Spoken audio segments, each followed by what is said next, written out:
This is what social media said about the new tax. One, Shamima Muslim said that, and you know who Shamima Muslim is? She's the Director of Communications at the Office of the President. She said that, I will pay 1 cedi as my contribution to ending the stifling energy sector debt. What about you? My goodness. Shamima Muslim does not buy petrol. She shouldn't buy petrol. I'm not saying she should buy. It's the pegwitches of the office. She doesn't buy petrol. She shouldn't buy petrol. Those of you who don't buy petrol, at least maybe the communication people could have gone to Damango, could have gone to Sisala, could have gone to Yendi, and get videos of truck drivers who are willing to pay and say that, well, we have seen the situation, we want to pay. That one we will take. But you, the government's appointment holder, you don't buy petrol. So you don't pay any 1 cedi. No 1 cedi is demanded of you. The 1 cedi that's demanded of you, it will be taxpayers' money. Because it is taxpayers' money that you are using to buy the petrol. The taxpayer is buying your petrol for you. So your 1 cedi is being paid by the taxpayer. So the taxpayer, I pay my own 1 cedi, and I also pay the 1 cedi of the important people. It is fair. There's no problem about it because it is nominal. Tomorrow, another person will occupy the space. Tomorrow, another person. Tomorrow, another person. Let's not destroy our institutions. So yes, Shamima Muslim deserves a state purchase car, a state purchase maintenance car, and also a state purchase fuel. We understand that. But because you do that, don't come and rub it in our face with things like this. You, Shamima, you don't buy any petrol anywhere. So don't come and tell us that I will pay 1 cedi as my contribution to ending the stifling energy sector debt. What about you? What about me? Me, I can't do anything. I have to pay. I don't have power, so I'll pay.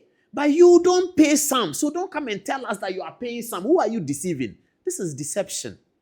This is total deception. Who are you deceiving? You are sitting in Jubilee House, the car you are using, you didn't buy it. You didn't buy it. It's for the state. You deserve it. No problem about that. You deserve it. But because you deserve it and you are working for the state, don't come and insult us this way. That you will pay. You will pay 1 cedi. Shamima Muslim. Let's move on and see what others are saying. So then came Franklin Kujo. He says that D-Levy replaces D-Levy. My dear brother energy minister, please discontinue this dream immediately. Please, there's a lot of waste in the sector you are aware of. We can help you cut the waste now. Benjamin Kwabena Boache, Benji, Dennis, Asare, Dennis. Okay. And then Franklin Kujo was responding to this. He says, government introduces energy sector levy amendment bill seeking to impose 1 tax on all petroleum. And Franklin Kujo says, my dear brother, please discontinue this. This is Franklin Kujo, who is the expert, one of those who was also very angry with E-Levy, campaigned against MPP. And I'm sure that I can share Franklin's pain and everybody can understand some of these things. There's another one by Franklin. Would you find it for me? The one that he said, yeah, this one. Franklin Kujo, again, this is at the point of passing the bill. It says, Parliament passes Energy Sector Levy Amendment Bill 2025, imposing 1 cedi on every litre of fuel after minority stage walkout. And then Franklin Kujo says, that quick, fastest pickpocketing ever. I will not say that. I don't think the government is pickpocketing anybody. It's a policy. Is it a bad policy? Is it a good policy? We can discuss it. But Franklin Kujo's words are fastest pickpocketing ever. He says the government is picking our pockets. They are coming to you with an invincible hand, waiting for you at the fuel station. When you buy, they pick 1 cedi, put in their pockets. When you buy, they pick 1 cedi. They pick your 1 cedi, 1 cedi, 1 cedi. What are they going to use the money for? We don't know yet. I'm sure they will tell us. They say that the money is supposed to keep the lights on, isn't it? Okay. And then this is our dear friend. I'm happy. This is Amma Pratt, the spokesperson to the First Lady. I'm happy to make this sacrifice of paying the tax on all petroleum products. Amma Pratt, press secretary and spokesperson to Vice President. Amma Pratt, give us a break. Give us a total break. Have you bought petrol before since you became Vice President? If you have done that, then Ghana should be ashamed of itself. Ghanaians should be ashamed of themselves if Amma Pratt is buying her own petrol. She works for the Vice President. She cannot buy her own petrol. She should not buy her own petrol. We understand that. But because you are not buying your own petrol, Amma Pratt, don't come and give us this thing. I'm happy to make this sacrifice. Which sacrifice are you making? What sacrifice? Where is the sacrifice? You don't buy any petrol. Then you're coming to tell us that you're happy to. The government PR is not correct. Too. I mean, Felix, what's happening? Is that what you told them to say? Didn't you know that we'll be here to respond? But we are all PR people. Is that how to run a PR? A person who doesn't pay some of the tax comes to say this, and you are hoping that nobody will find out in this sophisticated Ghana. Oh, please, Felix, up the game. Go and do video. You have your constituency people. They are in village. Go and do videos of them. They're saying that we will pay the tax. Viewers, if you see that they've done that, it means I gave them the idea they should come and pay me. So if you see any video that they've done that, send it to me. That telling the people they've taken your idea, they should pay you.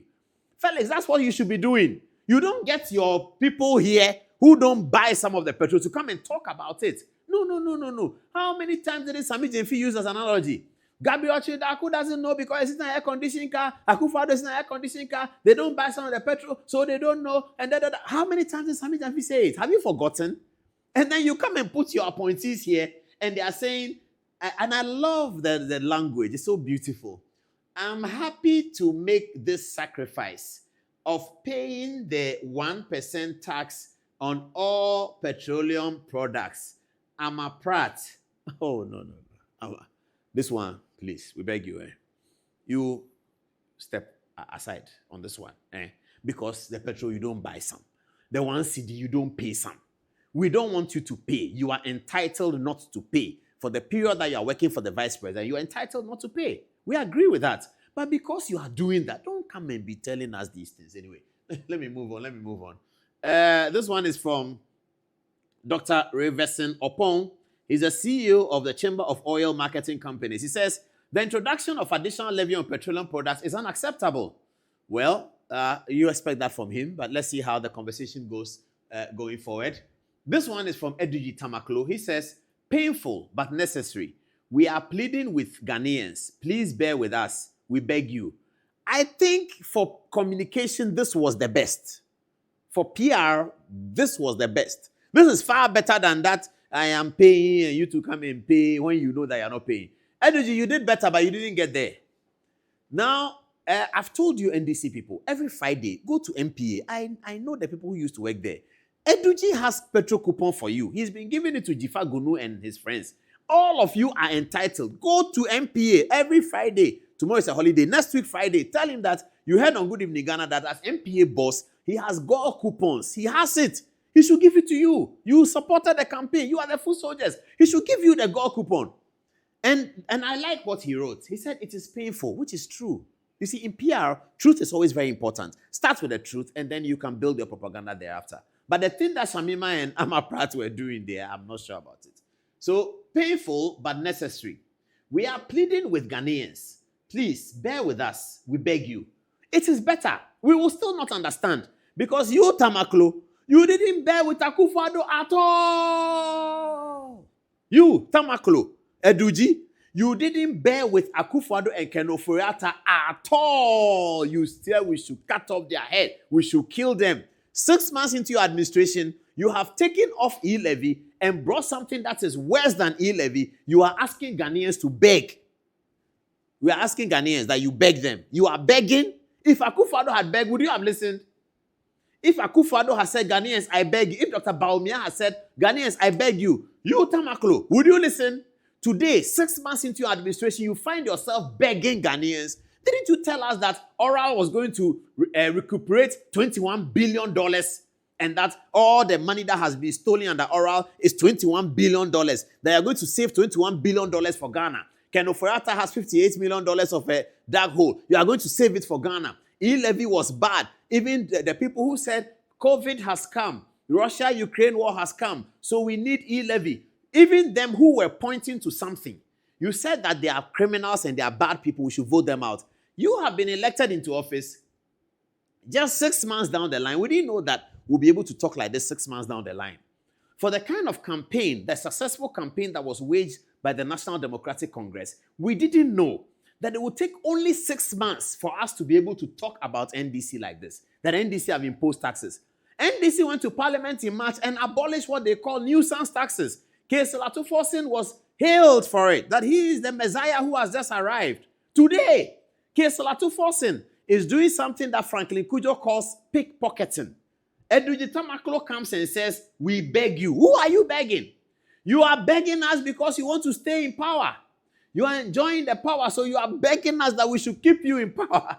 We should bear the brunt of 1 cedi of every litre and keep you in power. That is what you are begging for. Well, the Ghanaian people will make the decision. The decision is not for journalists to make. The decision is for the Ghanaian people. It's not a journalistic decision. It's a popular vote decision. You are begging us 6 months into the administration. You have brought something worse than E-Levy. Worse than... I'd like to see Sami Jemfi's post. I've not seen it. You have brought something worse than E-Levy. But you people say you have been successful with gold. You say you have billions of reserve in 5 months. You have brought the dollar down so significantly, applauded by global everywhere. How do you need money again? I don't understand it. What is happening? You have done so well with gold, and President Mahama says gold has brought us reserves of billion. And then you have the dollar down and everything is fine. Prices are going down. What do you need to beg for? What are you begging for? Why are you imposing taxes when the government is so sweet, so well doing? You are coming to impose tax to collect more of all that you are collecting in gold. You are coming to collect more from the Ghanaian people, and you are begging us that we should accept it and pay, that we keep you at MPA as the boss. Yo!